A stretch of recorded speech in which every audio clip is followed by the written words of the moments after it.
The day my daughter's pain was ignored and duty was valued more than her well-being is a memory etched into my heart like a scar that refuses to fade. It was an ordinary afternoon, one of those days when life seems to be moving at its usual pace, when routines feel predictable and safe. But within minutes, that sense of normalcy was shattered. My 15-year-old daughter was in the kitchen, helping prepare food, her young hands trying to handle tasks that even adults sometimes find overwhelming. She reached over to adjust a pot on the stove, and in that split second, boiling oil splashed onto her skin.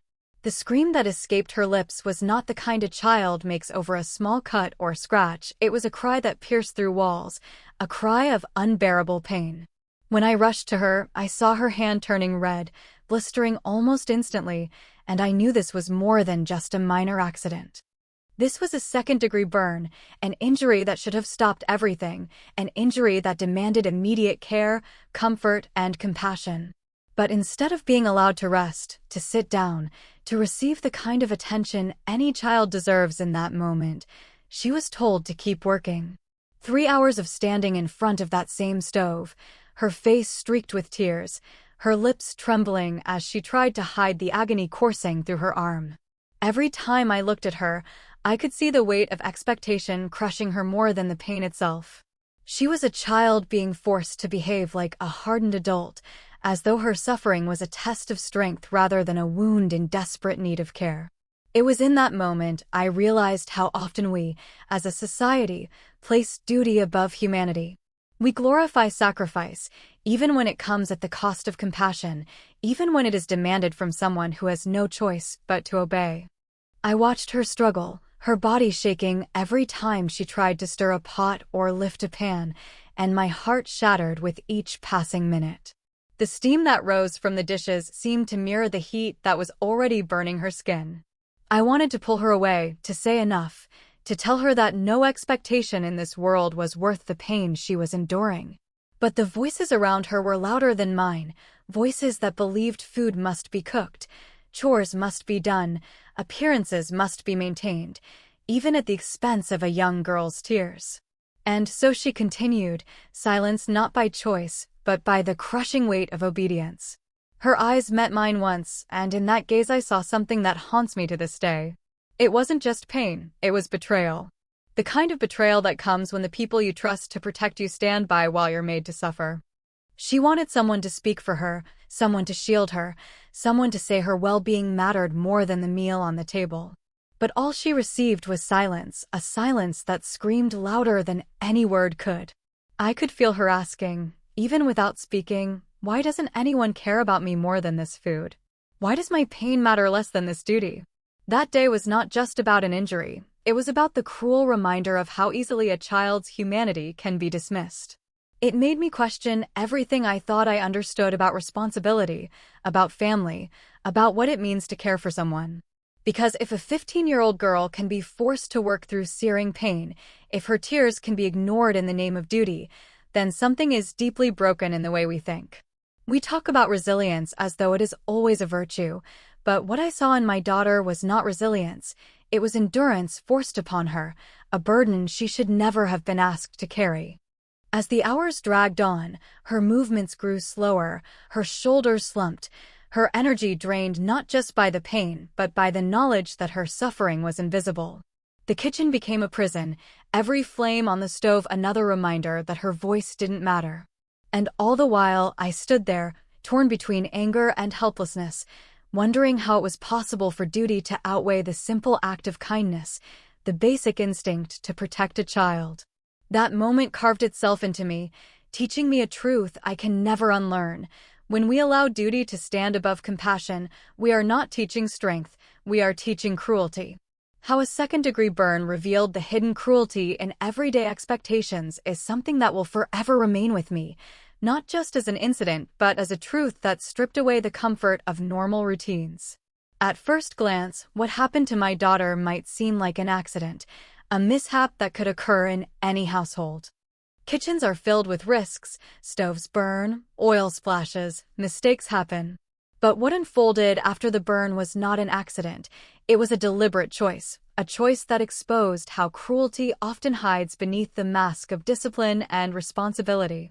When the boiling oil touched her skin, her cry was sharp and raw, the kind of sound that makes the world stop for a moment. I rushed to her, and in those first seconds, I believed that everything else would come second to her care. The pain was visible, the blisters forming almost instantly, her small hands trembling uncontrollably. But instead of being allowed to sit, to cool her wound, or to simply breathe through the shock, she was told to carry on. Carry on cooking, carry on standing, carry on as if her body wasn't screaming with every movement. This was the moment I saw the cruelty hidden in plain sight. It wasn't someone shouting at her or raising a hand against her. It wasn't an act that could easily be labeled as abuse. It was something quieter, something that often slips by unnoticed, expectations so deeply ingrained that they become more important than compassion. The idea that duty must not stop, that food must be prepared no matter the cost, that appearances must not falter even when a child is in pain. That is cruelty wrapped in the disguise of normalcy. She was only 15, still a child, yet the expectation placed upon her was no different than what would be demanded from a grown woman. Her injury wasn't seen as a reason to stop, but as an inconvenience that must be endured. The burn revealed how quickly we normalize suffering, how quickly we tell ourselves that this is life, that this is how it's always been. And it made me realize that sometimes the harshest cruelty doesn't come from strangers or enemies, it comes from the rules we blindly follow in our homes. Every minute she stood there was proof of how those rules can strip a child of her right to be cared for. I watched her hand shake as she stirred the pot, her knuckles stiff from the pain, the redness spreading across her skin. I saw her blink back tears, not because the burn hurt less, but because she was being forced to push her emotions down, to pretend that her suffering wasn't as important as finishing a meal. This is where cruelty hides, not in open violence, but in the quiet insistence that pain can wait, that duty must come first. The longer I watched, the more unbearable it became. It wasn't just her burn anymore, it was the way her body language changed, the way she stopped expecting anyone to step in, the way she lowered her eyes and accepted her suffering as if it were inevitable. That acceptance is perhaps the cruelest part of all, because it shows how expectation conditions us to silence, to obedience, to believing that compassion is secondary. She didn't complain, not because the pain was gone, but because she had already realized that her voice wouldn't change anything. That realization cut deeper than the burn itself. To know that my daughter, at only 15, already understood that duty outweighed her comfort, that silence was safer than protest, was like watching innocence being taken from her in real time. And the saddest part was how ordinary it all looked to others. To them, it was just another meal being prepared, just another child helping with chores. But beneath that ordinary picture was extraordinary pain, extraordinary cruelty disguised as tradition, responsibility, and discipline. This incident revealed to me how often cruelty doesn't need to shout to exist. Sometimes it hides in the way we demand strength from those who are too young to carry it. Sometimes it's in the way we dismiss tears as weakness, in the way we label suffering as resilience, in the way we normalize silence because speaking up would disturb the flow of daily life. The burn was painful, but it healed. What stayed longer was the unspoken message that her well-being could be set aside, that expectations mattered more than humanity. As I stood there, torn between wanting to end her suffering and being pressured into silence myself, I realized that this was the cruelty that had been passed down quietly through generations. It wasn't unique to our home. It was present in so many households where children are expected to endure, where their emotions are minimized, where their pain is dismissed as part of growing up. The burn revealed it with a harsh clarity, stripping away the comfort of excuses. What happened that day wasn't just about an accident in the kitchen.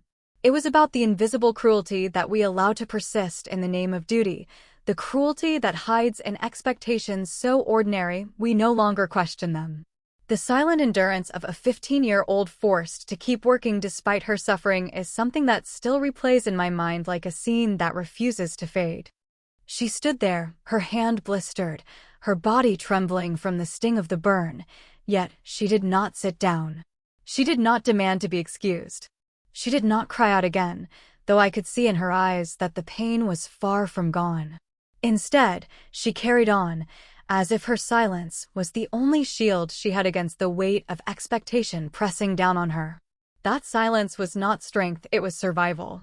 It was the instinct of a child who understood that speaking up would change nothing, that her suffering would only be dismissed, that her voice would be swallowed by the louder voices of duty and routine. The kitchen, which should have been a place of warmth, smelled of oil and smoke, but to her it was a battlefield. Every stir of the pot, every reach for a utensil, every motion of her burned hand was a battle fought in silence. Her jaw clenched as she bit back the urge to scream, and her shoulders stiffened with the weight of holding everything inside. I could almost hear the thoughts she wasn't saying, thoughts she buried deep because she knew they wouldn't be welcomed.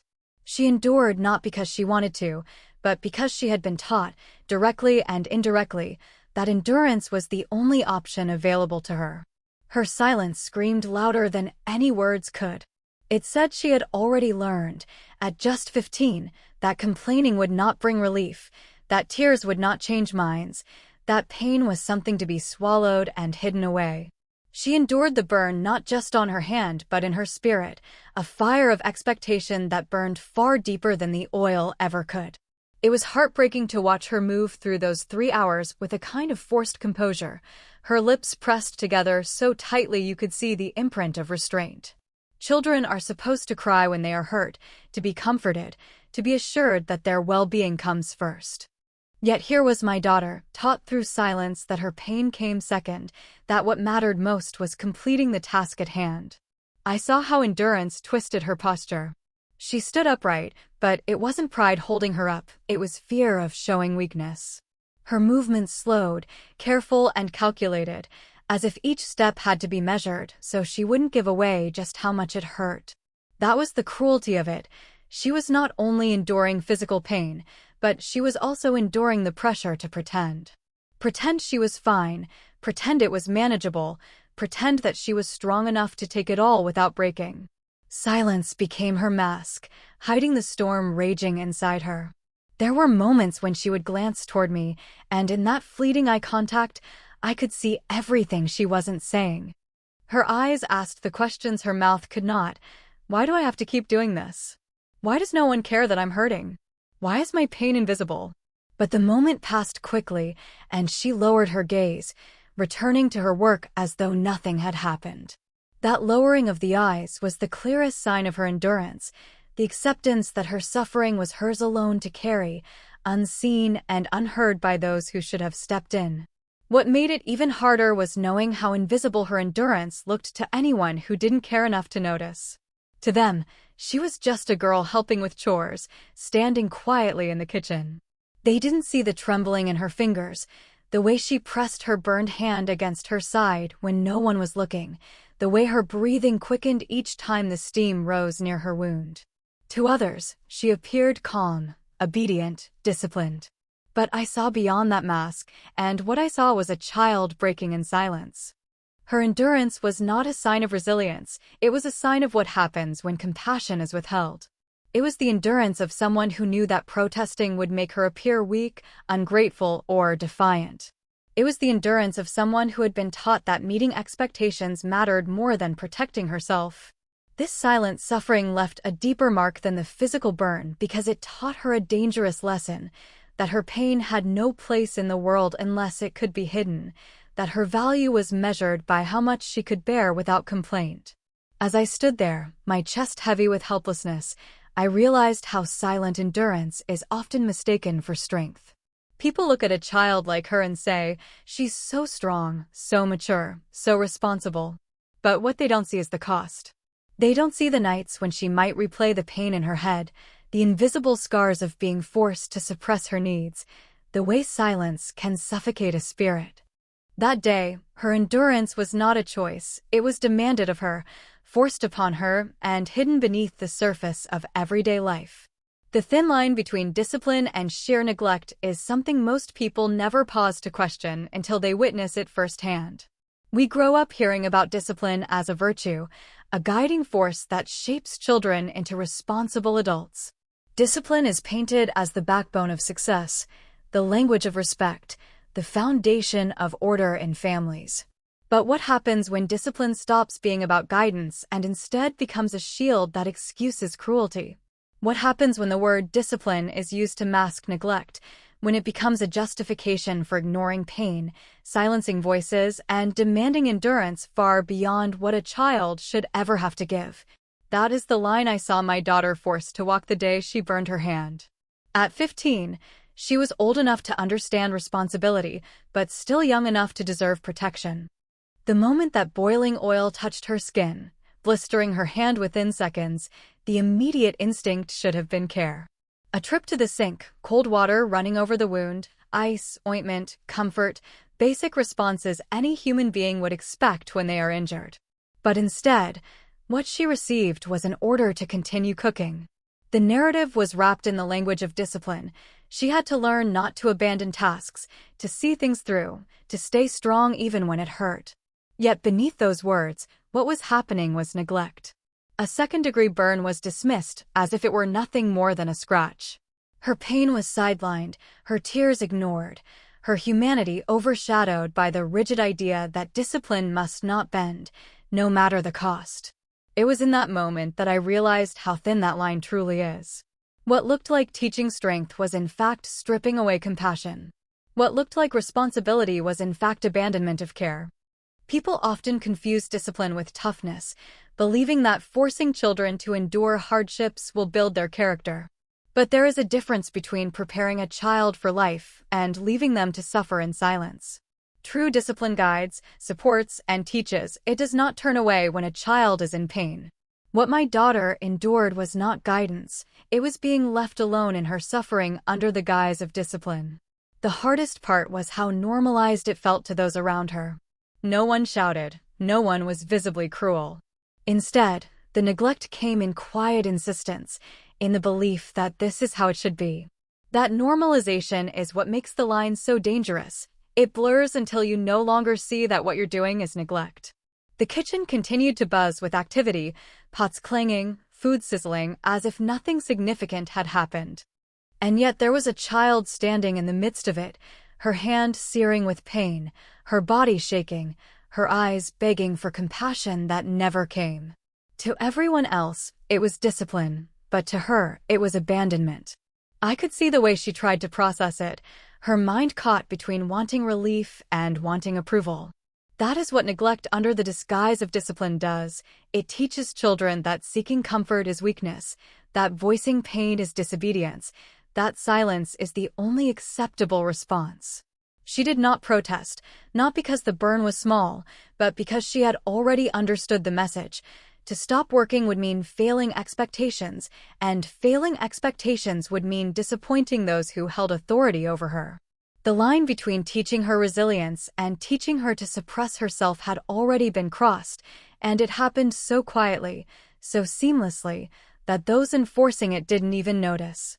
As I stood there, my own emotions torn between anger and guilt, I realized that this blurred line is present in so many families. Parents believe they are instilling discipline when they deny rest, when they dismiss tears, when they tell their children to toughen up. But what they are often instilling is neglect, the belief that care is conditional, that comfort must be earned, that love is measured by obedience rather than compassion. It is in these moments, when pain is brushed aside in the name of discipline, that a child learns their needs are secondary, their voice irrelevant. That lesson becomes etched into their identity, shaping not just how they see themselves, but how they believe others will treat them. The burn on my daughter's hand was visible, angry red blisters swelling as she continued to cook. But the invisible wound went much deeper. It was the realization that her suffering didn't matter enough to pause a task. That was the neglect hiding beneath the word discipline. And it is this realization that made me see discipline in a new light. It is not about forcing endurance at any cost. It is not about ignoring pain to uphold order.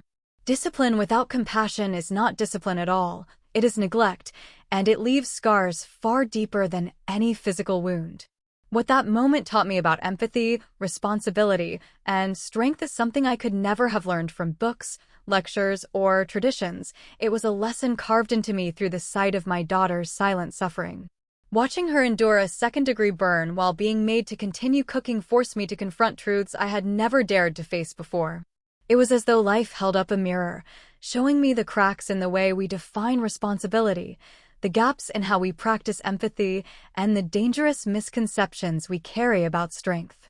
The first truth I learned was about empathy.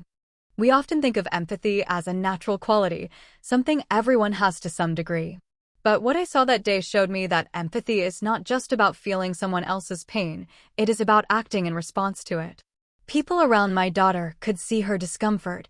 They could see the blisters forming, her hand trembling, her face flushed with tears. Yet they chose to ignore it in the name of routine. That absence of action revealed a lack of empathy far more powerful than any cruel words could have. It made me realize that empathy requires courage, the courage to interrupt a task, to break tradition, to say, "This child's suffering matters more than finishing a meal." It is not enough to feel. One must step forward, protect, and prioritize humanity over duty. Then came the lesson about responsibility. For years, I had believed responsibility meant fulfilling roles, no matter what: parents providing for their children, children helping in the household, everyone doing their part to keep life moving smoothly. But that day shattered my understanding. True responsibility is not about blindly following through with a task. It is about protecting those entrusted to your care, about recognizing when circumstances demand flexibility instead of rigidity. Forcing my daughter to continue cooking after being burned was not responsibility, it was the abandonment of it. Responsibility would have been taking her hand, cooling the burn, making sure she was safe and cared for, even if that meant the food was delayed or the routine disrupted. I realized that we often confuse responsibility with control, and in that confusion, we sometimes neglect the very people we are supposed to be responsible for. The final and perhaps most painful lesson was about strength. We praise strength as the ability to endure hardship without complaint, to push through pain, to remain unshaken no matter what happens. My daughter embodied that version of strength in those 3 hours, standing silently with her hand seared, continuing to do what was asked of her. But as I watched, I began to question whether this was strength at all. Was it strength, or was it submission? Was it resilience, or was it the forced endurance of someone too young to resist? That day taught me that strength should never be measured by how much suffering one can silently endure. Real strength lies in knowing when to stop, when to say no, when to choose self-preservation over expectation. And real strength, on the part of those around her, would have been the ability to put compassion first, to reject harmful demands, to stand up against the normalized cruelty of routine. The more I thought about it, the more I realized how deeply these misconceptions run in our society. We tell children to be responsible by teaching them to obey, but we rarely teach them to question when obedience becomes harmful.